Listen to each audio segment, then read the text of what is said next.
আসসালামু আলাইকুম। সহজ আইসিটি থেকে সবাইকে স্বাগতম। সহজ আইসিটি হচ্ছে product management based marketing agency, যেখানে হচ্ছে আমরা এজ এ প্রোডাক্ট লঞ্চ থেকে ডেভেলপমেন্ট পর্যন্ত আমরা কাজ করে থাকি। এজ এ এজেন্সি হিসাবে আমাদের কাছে কমন একটা কোশ্চেন আসে যে আসলে কোন সময় কোন মার্কেটিংটা করব। সো আমি অ্যাজ এ প্রোডাক্ট ম্যানেজার এবং মার্কেটার হিসাবে আপনাদের কিছু টিপস অ্যান্ড ট্রিক্স শেয়ার করতে পারি, যেটাকে বলা হচ্ছে product life cycle. Product life cycle কি? প্রোডাক্ট লাইফ সাইকেল হচ্ছে একটা পণ্য বা একটা সেবা বা একটা ব্যবসায়িক প্রতিষ্ঠানের জীবনচক্র। এজ এ আমাদের হিউম্যান বা মানুষের যেমন একটা জীবনচক্র থাকে, একটা ব্যবসা বা একটা পণ্য বা একটা সার্ভিসের একটা জীবনচক্র থাকে। এজ এ মানুষ হিসেবে আমাদের কি হয়? আমাদের একটা সময় শিশুকাল কাটে, দেন আমরা যুবক হই, তারপর হচ্ছে আমরা একদম পারিবারিক চাপে বৃদ্ধতে উপনীত হয়ে একটা সময় আমরা মারা যাই। সেম এজ একটা প্রোডাক্টেরও প্রথম স্টেজ হচ্ছে ইন্ট্রোডাকশন স্টেজ, যেখানে এই প্রোডাক্টটা সম্বন্ধে খুব বেশি মানুষ জানে না।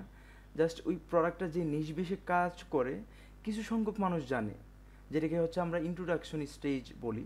যেমন বিকাশ বিকাশ যখন রান হয়েছে বা বিকাশ যখন হচ্ছে মার্কেটে লঞ্চ হয়েছে, খুব ম্যাস পিপল জানতো না যে আসলে বিকাশ কী, কীভাবে কাজ করে।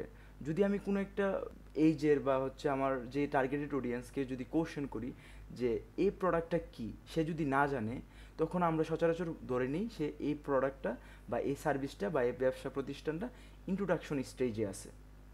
এবং সে যখন এই স্টেজটা শেষ করে অতিক্রম করে গ্রোথিং স্টেজে যায়, সে অ্যাওয়ারনেস ক্রিয়েট করে এবং মোটামুটি তার যে ট্যাম, তার যে সার্ভিসে ওবিডিয়েন্ট মার্কেট আছে, সেখানে তাকে চিনে, সবাই জানে যে এই প্রোডাক্টটা কী বা এই ব্যবসায়িক প্রতিষ্ঠানটা কী কাজ করে। তো এই স্টেজটাকে আমরা সচরাচর বলি হচ্ছে গ্রোথিং স্টেজে আছে প্রোডাক্টটা। তখন যদি আমি কাউকে কোশ্চেন করি যে বিকাশ কি, তখন ম্যাক্সিমাম পিপল বলতে পারে যে এটা হচ্ছে মোবাইল ফাইন্যান্স বা মোবাইল ব্যাংকিং সার্ভিস দেয় এরকম একটা প্রতিষ্ঠান। তো তারপরেও অনেকেই জানে না, আবার অনেকে জানে, এরকম একটা স্টেজকে আমরা হচ্ছে গ্রোথিং স্টেজে বলি, বা অনেক সময় এটাকে স্কেল আপ স্টেজও বলা হয়। আর সচরাচর ইন্ট্রোডাকশন স্টেজ স্টার্ট আপ স্টেজও বলে। দেন যখন সে গ্রোথিং স্টেজ শেষ করে ম্যাচুরিটি স্টেজে চলে যায়, তখন সবাই তাকে চিনে এবং সবাই তাকে জানে এই প্রোডাক্টটা কী বা এই ব্যবসা প্রতিষ্ঠানটা কী। এখন যদি আমি আজকের দিন নিয়ে দাঁড়াইয়া কাউকে কোশ্চেন করি বিকাশ কী, সে কিন্তু আমাকে পাল্টা কোনো উত্তর করবে না যে ভাই বিকাশ দিয়ে কী করে বা কীভাবে কাজ করে। সবাই এজ ইউজুয়াল চিনে যে বিকাশ কী। লাইক ফেসবুক, আমি যদি বলি যে ভাই ফেসবুক কী, সবাই এজ ইউজুয়াল সবাই চিনে যে আসলে ফেসবুক কী, কীভাবে কাজ করে। সো এই স্টেজটাকে বলে হচ্ছে ম্যাচুরিটি স্টেজ। মানুষের যেমন একদম বয়স্ককাল বা হচ্ছে একদম টকবকে যৌবন একটা পিরিয়ড পার হয়, প্রোডাক্টেরও এই স্টেজটাকে বলা হয় যে তার ম্যাচুরিটি স্টেজ বা হচ্ছে সবচেয়ে স্থায়িত্বপূর্ণ একটা স্টেজ। এবং এইখানে যদি তার জায়গাটা স্টে করে ধরে রাখতে না পারে, তখন এই প্রোডাক্টটা ডিক্লাইন হয়ে যায়। যেমন আমরা যদি এক্সাম্পল হিসেবে দেখি স্কাইপ অথবা মাই স্পেজ। আরেকটু যদি সহজ করে বলি, প্রত্যেকটা প্রোডাক্ট বা প্রত্যেকটা ব্যবসায়িক প্রতিষ্ঠানই চাই যে সে হচ্ছে ম্যাচুরিটি স্টেজেই থাকুক। ফর এক্সাম্পল ফেসবুক যখন একটা সময় টিকটক প্রতিষ্ঠিত হয়েছে বা হচ্ছে স্ন্যাপচ্যাট বা লাইকির মতো অ্যাপ মার্কেটে আসছে, তখন ফেসবুক দেখলো যে তাদের ইউজার সংখ্যা কমে যাচ্ছে।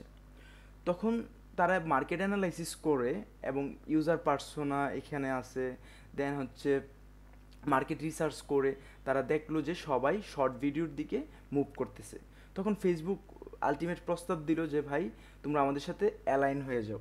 বা হচ্ছে ফেসবুক আদার যে যেরকম ইনস্টাগ্রাম বা হোয়াটসঅ্যাপকে তাদের ফ্রেমওয়ার্কে ঢুকে তারা মেটা কোম্পানিতে রূপান্তরিত হয়েছে, তো ফেসবুক চাইছে যে হচ্ছে টিকটকও তাদের সাথে অ্যালাইন হোক বা কোঅপারেটিভ করুক।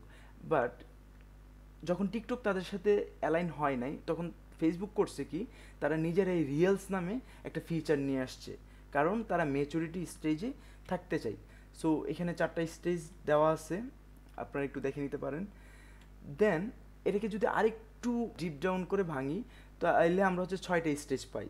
একটা হচ্ছে আইডিয়েশন এবং কনসেপচুয়াল স্টেজ, এই স্টেজটা হয় কি, ধরেন আমি টঙের দোকানে চা খেতে খেতে আমি আমার ফ্রেন্ডকে বললাম যে চল এই বিজনেসটা করা যায় বা হচ্ছে এই প্রোডাক্টটা ডেভেলপমেন্ট করা যায়। সো এই যে প্রসেসটা বা এই যে একটা আইডিয়া আসলো, এটাকে আমরা বলতে পারি আইডিয়েশন ফ্রেজ। দেন আমরা যদি এটার জন্য কোনো একটা এমবিপি বা মিনিমাল ভায়াবল প্রোডাক্ট ডেভেলপমেন্ট করি, অথবা আমি ওই প্রোডাক্টটাই মানুষকে দেখানোর ট্রাই করি বা মিনিমাল ভায়াবল প্রোডাক্টটাকে অ্যাওয়ারনেস ক্রিয়েট করার ট্রাই করি, তখন যেই স্টেজটা সেটা হচ্ছে ডেভেলপমেন্ট স্টেজ। অ্যাজ ইউজুয়াল তখন আমি মার্কেট রিসার্চ করে মার্কেটে পরিচিত আনার ট্রাই করব প্রোডাক্টটাকে। যদি এই প্রোডাক্টটা মার্কেটে না আসে বা হচ্ছে আমার এই প্রোডাক্টটা আমার যে ইউজার আছে গ্রহণ না করে, তখন আবার আমরা হচ্ছে ডেভেলপমেন্ট স্টেজে যাব বা হচ্ছে আইডিয়া স্টেজে যাব। এইভাবে হচ্ছে প্রত্যেকটা ধাপ চলতে থাকে। এই স্টেজটা নট অনলি যে কোনো ব্যবসায়িক প্রতিষ্ঠান ফলো করে বিষয়টা এমন না, অ্যাজ এ ব্যাংক, মানে এই দুনিয়াতে যতগুলো ব্যবসায়িক প্রতিষ্ঠান আছে সেটা এসএমই হোক এবং খুব বড় এন্টারপ্রাইজ সলিউশন হোক, সবাই হচ্ছে এই স্টেজগুলোই ফলো করে। তো এখন প্রত্যেকটা বিজনেস একটা একদম ছোট একটা ফেসবুক পেজে কেউ কোনো প্রোডাক্ট বিক্রি করে, তাদেরও হচ্ছে এই ধাপগুলো পার হয়ে আসতে হয়। সো আমি দেখব কোন স্টেজে কোন মার্কেটিংটা করা লাগে। শর্টলি যদি বলি, ইন্ট্রোডাকশন স্টেজ, আমি প্রথমেই বলছি যে ইন্ট্রোডাকশন স্টেজ কি, যখন আমি কোশ্চেন করব যে হোয়াট ভাই আমার এই প্রোডাক্ট এবং সার্ভিসটা কি, কেউ চিনে না, কেউ জানে না, অ্যাকচুয়ালি আমি প্রোডাক্ট এবং সার্ভিসটাকে কী করলাম, লঞ্চ করলাম, তখন এটাকে বলে ইন্ট্রোডাকশন স্টেজ। তখন আমাকে মার্কেটিংয়ের দিকে ফোকাস করতে হবে, আমাকে অ্যাওয়ারনেস ক্রিয়েট করতে হবে। আমরা সেলস ফানেল যারা জানি তারা হচ্ছে জানি যে 4টা সেলস ফানেল আছে, 4 সেলস ফানেল যদি হয়, 6 সেলস ফানেলও আছে অ্যাটসেপ্টা। তো অ্যাওয়ারনেস ক্রিয়েট করতে হবে, আমাকে বলতে হবে যে ভাই আমার কাছে একটা প্রোডাক্ট আছে, একটু দেখেন। দেন আমার এই টার্গেটেড যে কাস্টমার আছে তাদেরকে হচ্ছে এডুকেটেড বানাইতে হবে। যেরকম লাইক বিকাশ, বিকাশ কিন্তু হচ্ছে প্রথম মানুষ মোবাইল টু মোবাইল টাকা ট্রান্সফার হবে এটা কেউ কল্পনাই করতে পারতো না। তখন বিকাশকে প্রচুর পরিমাণ মার্কেটিং করা লাগছে, অ্যাওয়ারনেস ক্রিয়েট করা লাগছে, এবং হচ্ছে কীভাবে টাকা ট্রান্সফার করতে হয় তারা এই জন্য ক্যাম্পেইন রান করছে। সো এই যে স্টেজ বা এই যে মার্কেটিং, আপনার প্রোডাক্টটা বা আপনি যে ফেসবুকে প্রোডাক্ট বিক্রি করেন বা আপনি একটা ব্যবসায়িক প্রতিষ্ঠান দিচ্ছেন, এটা যদি কেউ না জানে, তখনই আমরা বলবো হচ্ছে ইন্ট্রোডাকশন স্টেজ। তখন আপনাকে অ্যাওয়ারনেস ক্রিয়েট করতে হবে। এই অ্যাওয়ারনেস কীভাবে ক্রিয়েট করতে পারেন, আপনি চাইলে কোনো মানুষকে হচ্ছে সিম্পলি জানাইতে পারেন, এক্সপ্লেন করতে পারেন আপনার প্রোডাক্টটা কি, এই প্রোডাক্টটা কিনলে কি বেনিফিট হবে। আপনি চাইলে ক্যাম্পেইন রান করতে পারেন। আপনি চাইলে আপনার যে টার্গেটেড বা টিজি আছে তাদেরকে বলতে পারেন যে ভাই আমার এই প্রোডাক্টটা এই কাজে লাগে। অথবা আপনি চাইলে হচ্ছে ইনফ্লুয়েন্সার দিয়ে মার্কেটিং করতে পারেন, আপনি চাইলে পারেন। আপনি চাইলে সবচেয়ে ভালো যেটা হয়, আপনি চাইলে সোশ্যাল মিডিয়াতে অ্যাড রান করতে পারেন, ফেসবুক, ইনস্টাগ্রাম, এবং হচ্ছে আপনি চাইলে বিভিন্ন ওয়েবসাইটে ব্লগিং টাইপের লিখতে পারেন যে আপনার এই প্রোডাক্টটা কী কাজ করে। আপনি ধরেন ফর এক্সাম্পল একটা তেল বা হচ্ছে অর্গানিক তেল ক্রিয়েট করছেন, যেটা হচ্ছে মাথায় দেয়, বা হচ্ছে সাবান, অর্গানিক সাবান আপনি বানাইছেন। যদি দেখেন যে আপনার স্টেজটা হচ্ছে ইন্ট্রোডাকশন স্টেজ, আপনি চাইলে এইভাবে হচ্ছে মার্কেটিং করতে পারেন। সো আমাদের এখানে বিকাশের কথাটা বলা আছে, বিকাশ যখন ইন্ট্রোডাকশন স্টেজে ছিল, সো সে তাদের যে টিজি বা টার্গেটেড অডিয়েন্স ছিল, সে তাদেরকে এডুকেটেড করছে প্রথম। একদম বিকাশের টার্গেটেড অডিয়েন্স কে ছিল, তারা ছিল আনব্যাংক, যাদের হচ্ছে ব্যাংকে অ্যাকাউন্ট নাই, আনব্যাংক পিপল বলতো তাদেরকে, যে যাদের অ্যাকাউন্ট নাই, সাধারণ জনগণ, তারা ব্যাংকে ট্রান্সফার করে না সচরাচর, তারা ব্যাংকে যায় না, তারা দ্রুত লেনদেন করতে চায়, এরকম কিছু মানুষ। সো তাদেরকে ওইভাবে হচ্ছে এডুকেটেড করে, তাদের বিশ্বাস অর্জন করে, অ্যাওয়ারনেস ক্রিয়েট করে তারা হচ্ছে মার্কেটিংটা করছে, যার কারণে তারা হচ্ছে আজকে গ্রোথিং স্টেজে আছে। তো আপনি যখন দেখবেন যে না আপনার বিক্রি বাড়তেছে, আপনি যে এমবিপি ক্রিয়েট করছেন, মিনিমাল ভায়াবল প্রোডাক্টটা ক্রিয়েট করছেন, অথবা আপনার যে প্রোডাক্টটা আছে এক্সিস্টিং প্রোডাক্টটা, সেটা প্রোডাক্ট মার্কেট ফিট হয়েছে, সেটা আপনি ধরেন একটা অর্গানিক হোমমেড কেক বানাইতে পারেন, এটা মার্কেট ফিট হয়েছে, অ্যাজ ইউজুয়াল প্রত্যেক মান্থলিতেই রিপিটেড কাস্টমার বাড়তেছে, বিক্রি হচ্ছে, এবং আপনার মার্কেট শেয়ার বাড়তেছে, আপনি আপনার যে বিজনেসটা আছে সেটাকে স্কেল আপ করতে পারতেছেন। সো তখন আমরা বলি যে সেটা হচ্ছে গ্রোথিং স্টেজে আছে। Okay fine. তো এখন এই স্টেজে থাকলে আমরা কিভাবে মার্কেট করব, তখন আমরা অ্যাজ ইউজুয়াল সবচেয়ে যেখানে ফোকাস করব, পেইড অ্যাডভার্টাইজমেন্ট তো করবই, সাথে আমরা এসইওতে ফোকাস করতে পারি। এসইও মিনস হচ্ছে সার্চ ইঞ্জিন অপটিমাইজেশন, যেখানে আপনার একটা ওয়েবসাইট থাকবে, আপনার ওয়েবসাইট থেকে কাস্টমার এসে প্রোডাক্ট কিনে যাবে, এবং এটার হচ্ছে একটা ইউজার হ্যাপি পাথ থাকবে, যেখানে হচ্ছে কাস্টমাররা হ্যাপিলি প্রোডাক্ট পারচেস করতে পারবে, একটা ওয়েবসাইট লাগবে। সো এই স্টেজে যদি থাকেন আপনারা চাইলে এইভাবে হচ্ছে মার্কেটিং করতে পারেন। লাইকলি বিকাশ কী করছে, যখন দেখছে তাদের এক্সপান্ডেড হচ্ছে মুদির দোকান বা হচ্ছে টং দোকানগুলোতে তারা মার্চেন্ট হিসাবে বা পার্টনারশিপ হিসাবে নেওয়া শুরু করছে, যেখানে হচ্ছে টাকা ক্যাশ আউট করা যায়, ক্যাশ ইন করা যায় একদম হাতের নাগালে। সো আমরা কী করতে পারি, যদি ছোটো এসএমই বিজনেস হয় বা ফেসবুক পেজে থেকে যদি আমরা ইন্ট্রোডাকশন শুরু করি, তখন আমরা চাইলে হচ্ছে পেজ ক্রিয়েট করার পরে যখন আমরা গ্রোথ স্টেজে যাব, আমরা ওয়েবসাইট লঞ্চ করতে পারি এবং সেখানে আমরা অর্গানিক মার্কেটিং করতে পারি। সো দেন আপনি যদি দেখেন না আপনার আলহামদুলিল্লাহ সেলস খুব ভালো এবং আপনার কম্পিটিশনও খুব ভালো, মানে আপনাকে বলা লাগতেছে না, আপনার যে টার্গেটেড অডিয়েন্স আছে তাদেরকে আর শেখানো লাগতেছে না কিছু, আপনাকে চিনে।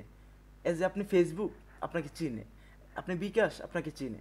সো আপনি একটা ব্যবসায়িক টঙের দোকান, এটাও আপনাকে চিনে। আপনার যে টার্গেটেড অডিয়েন্স আছে তারা আপনাকে জানে যে ভাইয়া খুব ভালো চা বিক্রি করে, ফর এক্সাম্পল লার্নিং পারপাসে বললাম। সো তাদেরকে নিয়ে আমরা করতে পারি কি, যে তাদের কাস্টমারের যে লাইফ টাইম আছে তা ওইখানে ভ্যালু ইম্প্যাক্ট করা, তাদেরকে একটা হ্যাপিলি পাথ ডিফাইন করে দেওয়া এবং ওই তাদেরকে রিটার্গেট করে মার্কেটিং করা, যেখানে হচ্ছে ওয়ার্ড অফ মাউথ কাজ করে। হ্যাঁ, আপনার আপনার হয়ে আপনার কাস্টমার মার্কেটিং করবে। তো এই স্টেজে আমরা হচ্ছে লয়ালিটি থাকতে হবে এবং চাইলে হচ্ছে আমরা যত ধরনের প্রচারণা আছে সেখানে এসইও হোক, সোশ্যাল মিডিয়া মার্কেটিং হোক, লাইক ইমেল মার্কেটিং হোক, ইনফ্লুয়েন্সার মার্কেটিং হোক, সো এই ধরনের যে বিষয়গুলো আছে এই মার্কেটিংগুলো আমরা করতে পারি। এবং এখানে একটা জিনিস মনে রাখতে হবে, আমরা তখন আর নর্মালি একটা যে ফিউচার নিয়ে আমরা ইন্ট্রোডাকশনে আসছি যে শুধু টাকা পাঠানো যায় যেমন বিকাশ লাইক, এই একটাতেই সীমাবদ্ধ থাকবো না, আমরা নিউ ফিউচার অ্যাড করা শুরু করব। তারপর কি করছে বিকাশ, করছে কি লোনস নিয়ে আসছে, তারপর কি যে বললে ডিপিএস খোলা যায়, পে বিল করা যায়, এরকম বিভিন্ন ধরনের ফিচার নিয়ে আসছে। এখন আমি যদি বলি আপনার হচ্ছে তেল, অর্গানিক তেল সেল করে বা নারিকেল তেল সেল করেন, আপনি চাইলে অর্গানিক সাবান নিয়ে আসতে পারেন। মানে আপনার টার্গেটেড অডিয়েন্সকে আপনার যে এনভায়রনমেন্ট আছে তার ভিতরেই রাখা, এটাকেই বলে হচ্ছে ম্যাচুরিটি স্টেজ। আপনি চাইলে এইভাবে মার্কেটিং ফোকাস করতে পারেন এবং আপনি চাইলে মার্কেটিং অপটিমাইজও এইভাবে করতে পারেন। সো স্লাইডে আরও বিস্তারিতভাবে দেওয়া আছে, আপনি চাইলে দেখে নিতে পারেন। কিন্তু আপনার প্রোডাক্টটা যদি আর সাস্টেনেবল না করে, আপনি দেখছেন যে আপনার সেল ড্রপ করতেছে, আপনার যে অথবা আপনার মার্কেটে নতুন কোনো কম্পিটিটর আসছে বা টেকনোলজি আসছে যেখানে আপনি হচ্ছে ওদের সাথে টিকতেছেন না, তখন আইদার আপনাকে ম্যাচুরিটি স্টেজে ব্যাক করতে হবে অথবা প্রোডাক্টটা এখানেই মৃত্যুবরণ করবে। ওই যে আমি প্রথমেই আপনাদের ফেসবুকের একটা উদাহরণ দিলাম, ফেসবুক রিয়েল কীভাবে নিয়ে আসছে। সো আপনাকে প্রত্যেক দিন এবং প্রত্যেক স্টেজে অ্যাওয়ারনেস থাকতে হবে যে আমি কাদের জন্য প্রোডাক্টটা বানাচ্ছি এবং তারা হ্যাপি কিনা, এবং তাদের জন্য তাদের লাইফে আরও কোনো ভ্যালু ইম্প্যাক্ট অ্যাড করা যায় কিনা, এবং আপনার যে এক্সিস্টিং সার্ভিসটা আছে তাদের ওইটাকে কীভাবে ইমপ্রুভ করা লাগে। সচরাচর আপনি তো মার্কেটিং করবেনই, চাইলে আপনি সোশ্যাল মিডিয়া মার্কেটিং করতে পারেন, তবে সবচেয়ে ভালো হয় প্রত্যেকটা স্টেজে যে মার্কেটিংগুলো প্রযোজ্য ওই মার্কেটিংগুলো করার জন্য। সো তখন হচ্ছে আপনার কাস্টমার সিগমেন্টকে বিভিন্ন ধরনের সার্ভিসের মাধ্যমে হইলেও আপনি আবার ম্যাচুরিটি স্টেজে ফিরাই নেওয়ার ট্রাই করবেন। সো আমি যদি ওভারঅল 3টা বা 4টা স্টেজে একটাতে দেখি, যেমন সিডি একটা সময় কি 90-80-তে সিডির খুব প্রচলন ছিল, মিউজিক ফরম্যাটে বিক্রি হইতো বা হচ্ছে আমরা সিডি ভাড়া করে আইনা শুনতাম যে আসলে, অথবা মুভি দেখতাম।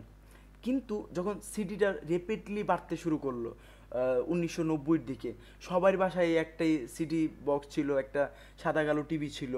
তো অ্যাট দিস টাইম হয়েছে কি 2000 সাল পর্যন্ত সিডির খুব প্রচলন ছিল, বা আমাদের গ্রাম অঞ্চলে বা বাংলাদেশের পার্সপেক্টিভে হয়তো 2005-7 পর্যন্ত সিডির একটা ম্যাচুরিটি স্টেজ ছিল। কিন্তু যখন নেটফ্লিক্স আসলো, চরকি, বিভিন্ন ধরনের ওটিভি প্ল্যাটফর্ম আসলো, তখন কিন্তু এখন আর সিডিটাকে দেখা যাচ্ছে না। সো আপনি আপনার বিজনেসের কোন স্টেজে আছেন এটার উপর ডিপেন্ড করে আপনি আপনার মার্কেটিং করবেন, আপনার স্ট্র্যাটেজি সাজাবেন, তার উপর নির্ভর করবে আপনি কীভাবে আপনার স্ট্র্যাটেজিগুলো সাজিয়ে কাস্টমারকে ধরে রাখবেন। সো সবাইকে ধন্যবাদ এতক্ষণ কথা শোনার জন্য।